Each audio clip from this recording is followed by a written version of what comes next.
Hey, hello, hello, hello. We are live. We are live.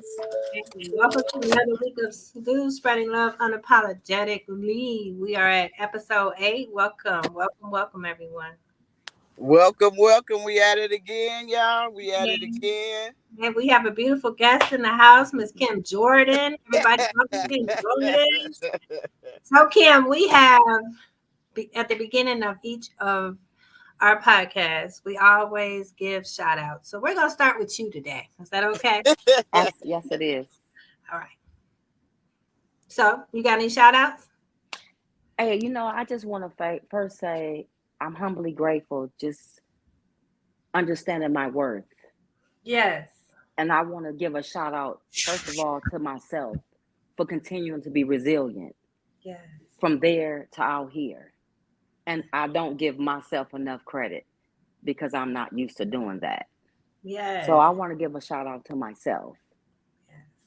and for everybody else who have been amazingly supportive throughout the first chapter of my journey. Wow. And I want to thank you all for allowing me this opportunity to be able to extend myself to people so that they can understand the profoundness of their choices and decisions. Excellent. Thank you. Gailey, Absolutely. thank you so much. Gailey, so where you at? My girl be disappearing on me. So I'm gonna give my shout outs and I'm sure she's gonna pop in because she's gonna introduce you and tell the world who you are. So Tamora Freeman here, co-host Lou. My shout outs this week. I just want to thank God for this week. It's been a kind of turbulent, topsy-turvy. And I just want to thank him for getting me through this week. I always thank my co-host, Miss Galisa Carr. Thank my daughter, my kids, my grandkids, and soon to be great grandkid coming up, Lord Jesus. I want to thank each and every person who is boots on the ground helping people out in the community in many different areas of school of thought, from the homeless population to felony impacted. It's a tiring job, but it's so worth it. And I appreciate each and every single one of you. So I want to shout you guys out this week. And let's see, I'm going to turn it over to Miss Gay Lisa, and uh I'm going to put out. huh. Uh-huh. Thank you guys. Of course, we got to give it up for God and whoever we believe in and trust. My family, friends, people I know, people I don't know. All the people out here in the struggle. All the formerly justice involved individuals that we both know. And special shout out to my cousin Key. Special shout out to my son to hang in there. You know what I mean? He's still in the struggle, but we out here for it. And I have over here one of my friends. You know, we walked the same from the beginning. I can remember you from the beginning. We playing basketball, going to the gym. She has several nicknames for me. You know what I mean?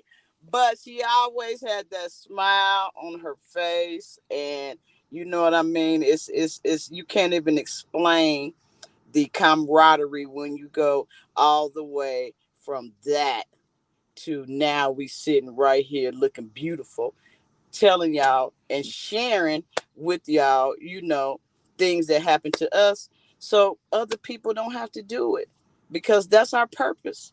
That's what we're here for. Ain't that right, Kim? Amen. Yes, Kim absolutely. Jordan, y'all. Kim Yes. Jordan. Yes. And I cannot imagine. I just want us to marinate on 35 years. 35 years, it don't even look like it, y'all. Mm. 35 years of someone's life behind bars doing what the people said do.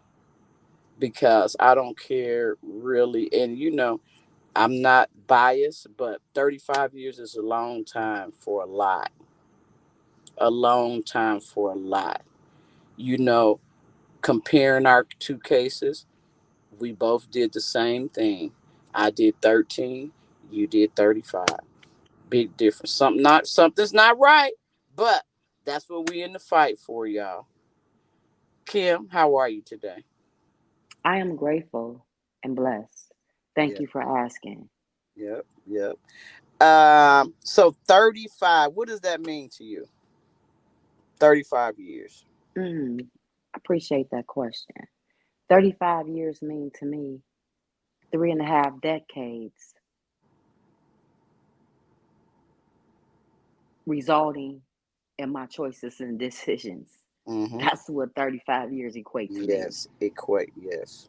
Yeah. And it means that I'm not done. Mm-hmm. I'm just beginning. Mm-hmm.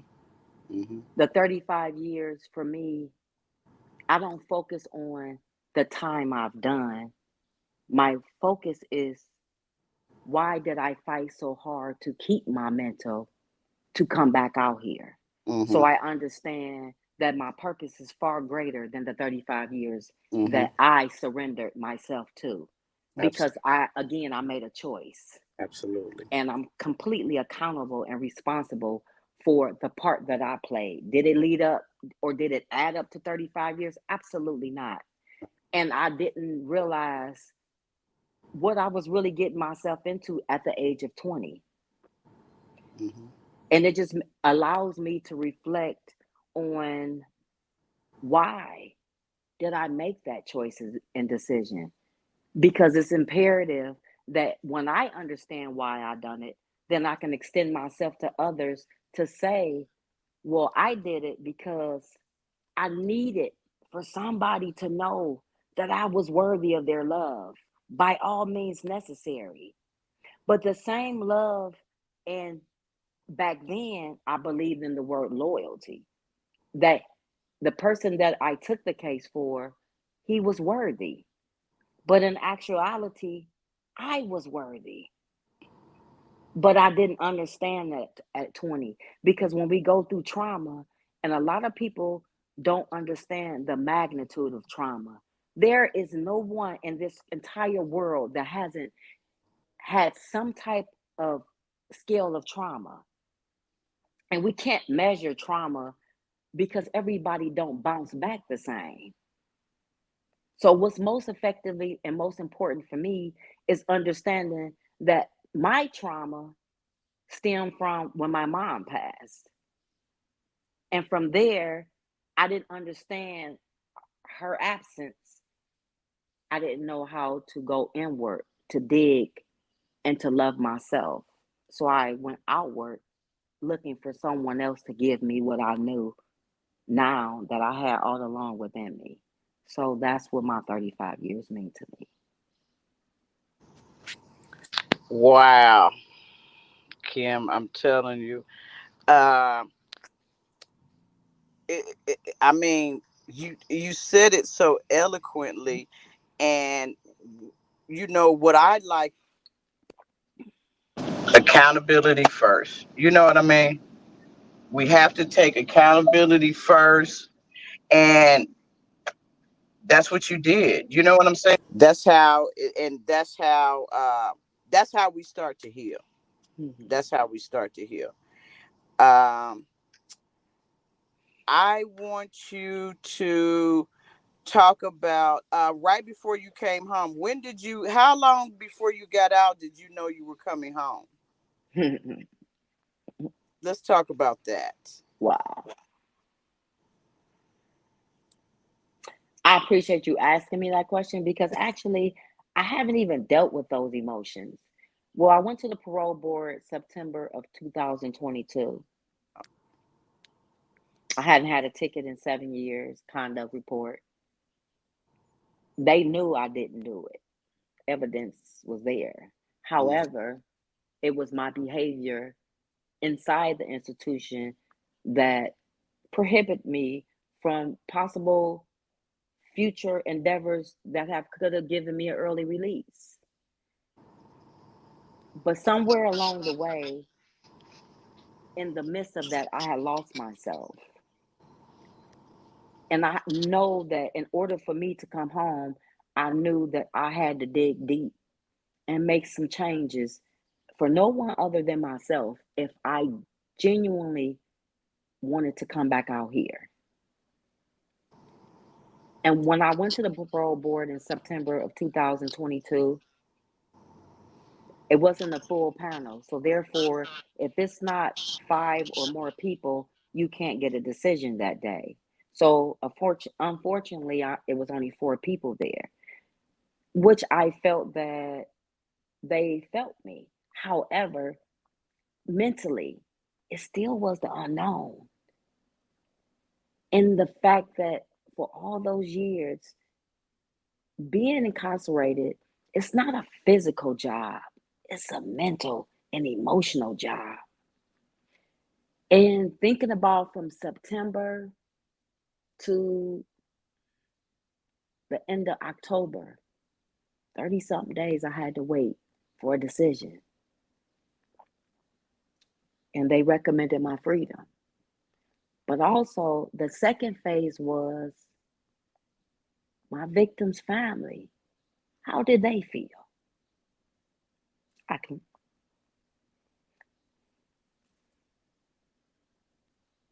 there is never no words I can ever say that can ease the pain from his family. I will say that there isn't ever a day that goes past that I don't think about me planning that robbery, even though I had absolutely no idea the end result was going to be a murder. But I felt completely accountable because had I never planned that robbery, my co-defendant would have never had an opportunity to kill this man. And that's the exact same thing I told the parole board. And also to add that I cared for him. Moving forward, the family um, protested my release. And I had to, in December 6th, I had a full panel hearing. And of course, they shared their side, my attorney shared my side. But the reality was, I didn't kill him. And there's evidence to state that. However, my question is, and my question was, I sacrificed a life and a half for a crime they know didn't merit 35 years nor a life sentence. But because of my choices and decisions, that was the outcome. So December 6th, I had a full panel hearing. I waited. And right before count time, my case manager came and looked at me. And she said, Jordan, you going home.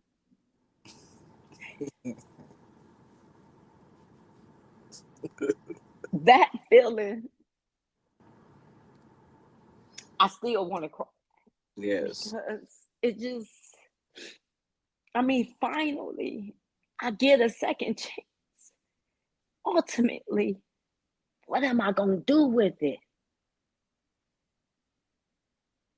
I must make a difference in one person's life because I not ever want anybody to experience remotely a pinch of what I've been through because everybody isn't mentally capable of enduring that. Yes. Wow, Kim. And I mean, I'm so glad that I asked you to come on, and I'm so glad that it was today. I humbly know nothing happens without a reason and a purpose.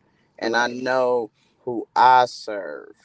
Mm-hmm. Amen. And this was for you, and this is for you, and this is to let you know that you are worthy, and this is to let you know and give you that strength, because I too been out 20 years trying to stop people from, like you said, nobody has to ever do anything like that again. And it always goes back to, like you said, you was 20 years old, you didn't know. I was 22, I didn't know. So it's that unlearning the learning that we hold so sacred from our parents and people, and we just think it's right, and those things mess us up. And that's what we want society to know. And I want to ask you, and I'm sure you said this before and people have asked you, what would you like to say to society? Ooh, you a great host. Hmm. What would I like to say to society? Yes. I've been out 16 months. I speak once a month at Tours Employment in Cleveland. I've been to high schools. I just spoke with out in Akron, the APA. They Reentry allowed me to speak to 15 parole officers that's been in the field for 2 years or less on how to humanize parolees. Mm-hmm. However, because that's impactful for me as well. But most importantly, what I need for society to understand, we have to understand that the behavior stems from trauma. And if we're not accessing the correct tools to these traumatized young adults, they're going to continue to be angry. They're going to continue to kill. Because you know why? Somewhere along in their upbringing, there was no emotional attachment. So, how can you expect for them to understand about human decency when they've been living from pillar to post, maybe from 8 to 10 years old, and now they're 15 and 16?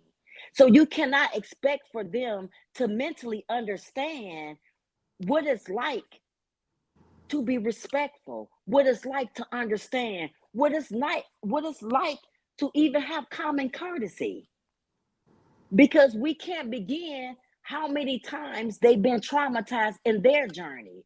So what we do, whether we're kids, whether we're young adults or adults, when we're going through something, it's different ways that come out. It's unfortunately a lot of kids are angry and they're very violent.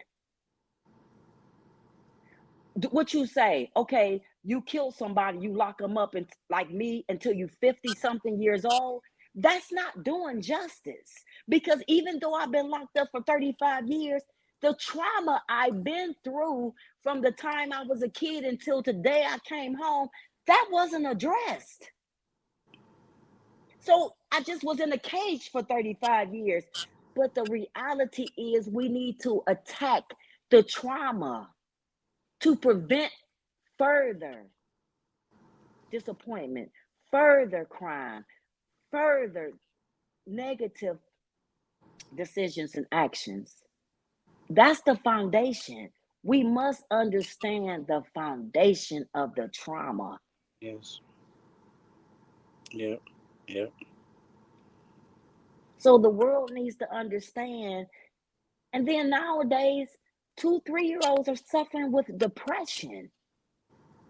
And if that goes unaddressed, what happens as they get older? You have teenage suicide. You have kids doing on drugs because they don't understand the mental and emotional changes that their body is going through, especially when it goes unaddressed. Yes. And I just want the world to know that it's far more serious than they think putting a band-aid on it is going to heal. Yeah. Yeah. Right. Uh, you know, we are human. We are human too. You know what I mean? Mm-hmm. We are human too. And as human beings, we all make mistakes. Mm-hmm. We some got caught, some were more serious. You know what I mean? I definitely say all the time, yes, I did do my crime. Did I mean to do it? Did I intend to do it? Was that my plan to do it? Absolutely not. But I wasn't prepared for the mission that I was on. I didn't do my research enough to know that where it could lead you.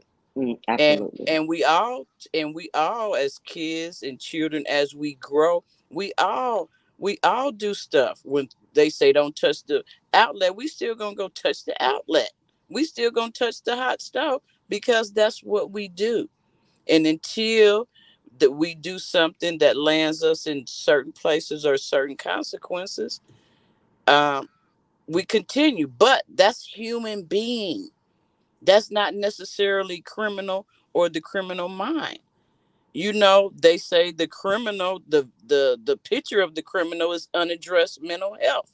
So where is the helping of the mental health in the rehabilitation process? Because Mm-hmm. we are seeing our brothers and sisters coming out here killing themselves, killing other people, wanting to go back to prison, don't want to come out, don't want to come out. Now you did 35 years. What was your plan? What did they do after you were sentenced to get you ready for the streets? What do you mean? What did I Right. do? What did I Right. do? Right. Oh, okay. Absolutely. Well, I Absolutely. through my faith, I believed that I wasn't gonna die in there. Yes. So mentally, I knew that in order for me to make it, I knew that I had to have my own foundation. So I went to college, to Sinclair College for 4.5 years. I graduated November of 2022, a month before I was paroled, Yes. with my associate's degree, criminal justice. Also, I have various certificates in the realm of the field that Mm, I am in. I have, my cosmetology. I have things to help me to sustain a okay lifestyle. mm-hmm. However, most importantly, they didn't prepare me for the bills. They Mm-hmm. didn't prepare me for phones. They didn't prepare me for no technology. And Mm-hmm. my sister gave me a phone, I'm like, okay, so what do you want me to do with this? Mm-hmm. And so my son said, my mama called. Well, I'm gonna call you. And okay, what do I do? And I felt so inadequate because they all on their phones and they taking videos of me coming home. And I'm like, I don't know what to do. My blessing, I have support. Mm-hmm. Mm-hmm. My concern is the people that don't have Yep. nobody. Absolutely. That's a problem because we as a community are doing a disservice for people that's coming home Mm-hmm. because we're setting them up for failure because we're not educating them. So mentally, they can mentally start preparing themselves for a whole nother chapter of their lives. And I'm about to start focusing on that, teaching them how to go to the hospital and you check in by a kiosk, Mm-hmm. teaching them how to go to a mobile app to order food. It's so many things.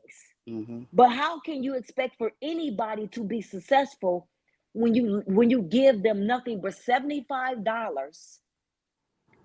and say, "Take care. I hope you be well." What does that mean? What does that mean? And if you don't have transportation, 40 of it might be going on a bus ride. So $35, what are you gonna do? Yes, It's a problem. it is. And it's a sad problem. I don't believe in loyalty. I'm totally committed. Mm-hmm. Everybody's loyal out here, Mm-hmm. but very few are committed. Yes. I don't need nobody's loyalty. Person that was loyal to me, they left me for dead. Mm-hmm. I was committed to him because I did the 35 that I told him I was gonna do for him. So I stand committed on any and everything that I do. Yes. But thus far, a lot of people that I've come in contact with, they've been traumatized from their trauma. And it's hard for them to even adjust. And they've been out here. Yep. It's necessary. It's necessary that we continue to keep our boots cemented to the ground. Yep. Yep. It is, and like I say, I've been out here 20 years on the fight, and it's few and far and in between of us who are willing to reach back and help us. And but I'll never stop. I'm not gonna stop. To the day I die, I'm gonna continue to do it because of stuff like this and having the talks with people like you and understanding that we did what we did, but we out here now, and what we gonna do next? We got to keep on moving on. And I just want to say to what would you say to us, the formerly justice involved individuals that are going to watch this? And of course, we need y'all's help. We would like every last one of y'all to join in. But what would you say to them, Kim? You know, I've spoken with a lot. Some people have been so traumatized from doing time, they want to pretend like it don't exist. But I understand that because you want to move forward. But most importantly, I am a firm believer. In order for you to have a complete future, you must incorporate your past into your present because that's what makes us whole. The world is so divided within themselves because a lot of people don't want to deal with where they've been and what caused them to become who they are. It's because of your past. But how can you move forward if you don't deal with the situations that caused you to be in a situation? You can't. That's the problem with rugs today on the floor. Most people can't walk on rugs because they have so much garbage underneath them, and they continue to pile more stuff underneath. But rugs are designed for you to walk on top of them, not sweep underneath them and then begin to walk around it. I have a lot of trash under my rug, but I am dedicated to that for me. So I'm saying that to say to us,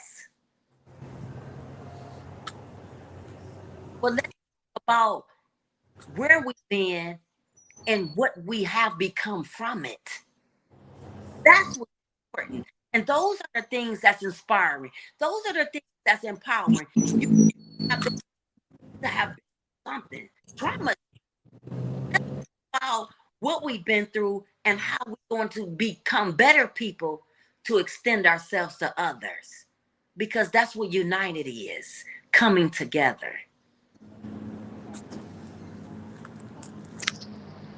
Tell them, Kim. Tell them.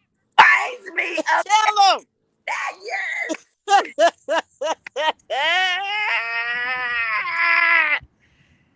Tell them. Listen, I couldn't have asked for a better better person to come on, Kim Ooh, Jordan. yes. Thank you. Thank you. And I want to say something else. I understand who I am. Kim did 35 years. Kimberly is picking up the pieces. Kimberly is the one that I kept safe because Kimberly isn't equipped to do time. Kim Yes. was fine. And I'm not confused about Kim and Kimberly. And that's a problem with the world because you don't really understand who you are. And so today, when I do introduce myself, I introduce myself as Kim Yes. because it's the warrior, Kimberly is the one that goes to people because Kimberly wants to help people. Kim is the survivor.